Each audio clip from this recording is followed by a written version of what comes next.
kuvugira abarengana ko ntari nigera numva muvuga ati aha karere akanaka Kamonyi bari gusenyerwa ubu ngubu muratejeze Kamonyi yasenyerwa nande FPR n'umuyaga n'imvura FPR rwose amazu bayashyize hasi ni nayo mpamvu ni nacyo kimpagurukije kube wabwira ayo mazu bashyira hasi ayabandi n'ay'abaturage ntabwo ari byo nibyo rwose ntabwo biza amazu bashyira hanze n'ay'abantu bakize bashaka kubaka amazu ya kijyambere bakayoboka hatagomba kubakwa nagiyeyo kureba ibyo bintu nabigiyeho siri purasi urabyumva iyo uvuga ngo basenyeye umuturage wa muntu ugenda kubaka aho hazi ko bafite amategeko yo kubaka akagenda kwiyubakira ntabwo usanga ari abakene n'abafite amafaranga maze nyir'icyubahiro ibyo ari byo byose ubwo ntubyumvise rero nkubwire urindira abantu bubatse bakajya kubasenyera ubwo si urugomo oya reka nkubwire iyo mwari abana beza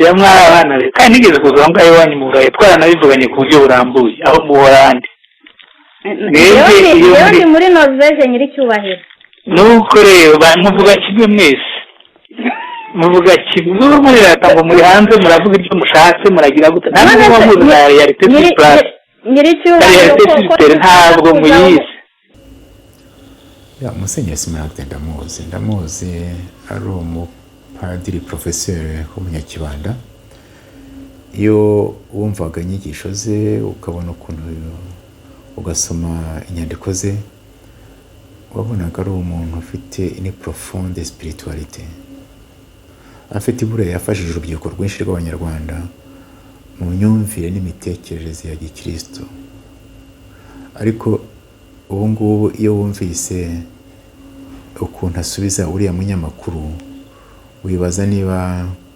ataraguye mu mutego wa ideologie ya regime y'i Kigali.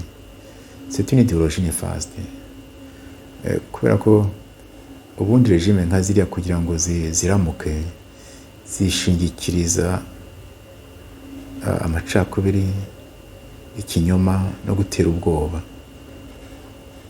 Ejo bundi nahoze numva umutegetsi umwe mukuru bategetsi ba Kigali ubanza ngo afite grade académique ya professeur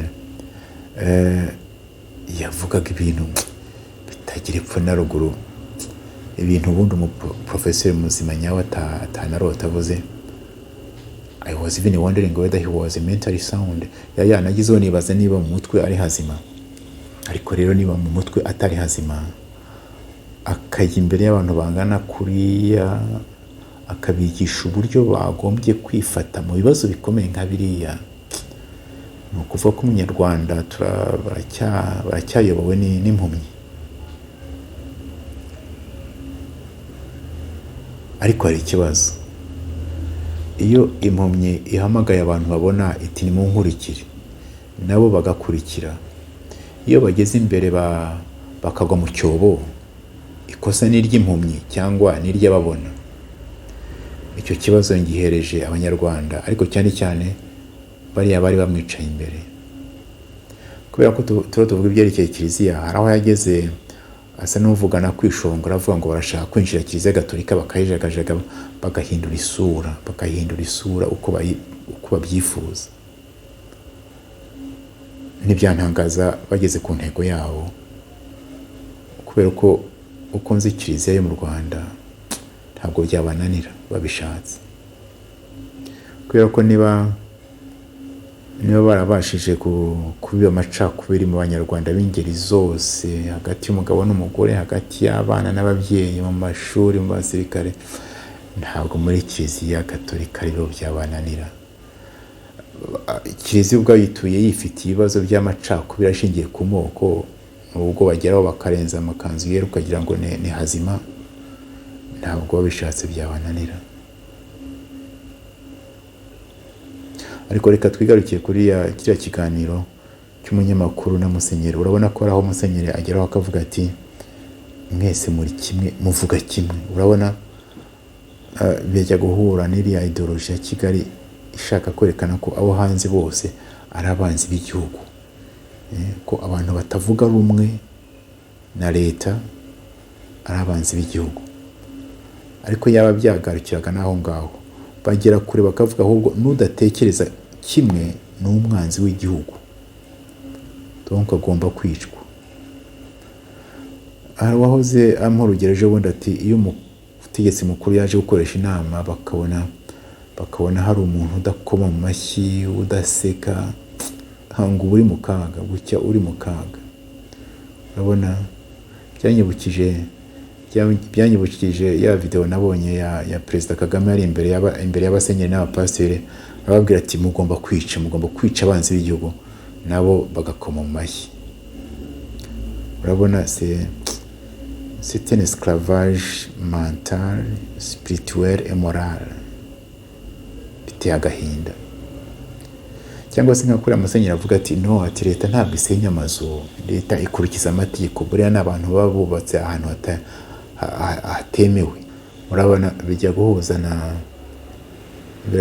n'iriya tactique ya guverinoma ya Kigali ifata ikintu kibi, ikora ikintu kibi cyane ariko ikakeka abaturage, ikabwira abaturage ko ari cyiza. Kuriya bica abantu hirya no hino mu gihugu ariko ikabwira abaturage ko ari ukwikiza umwanzi, ko ari abanzi b'igihugu.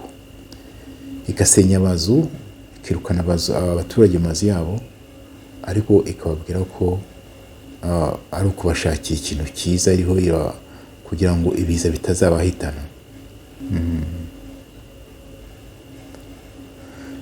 Ndagira ngo mfate aka kanya mpanure Kiliziya yo mu Rwanda.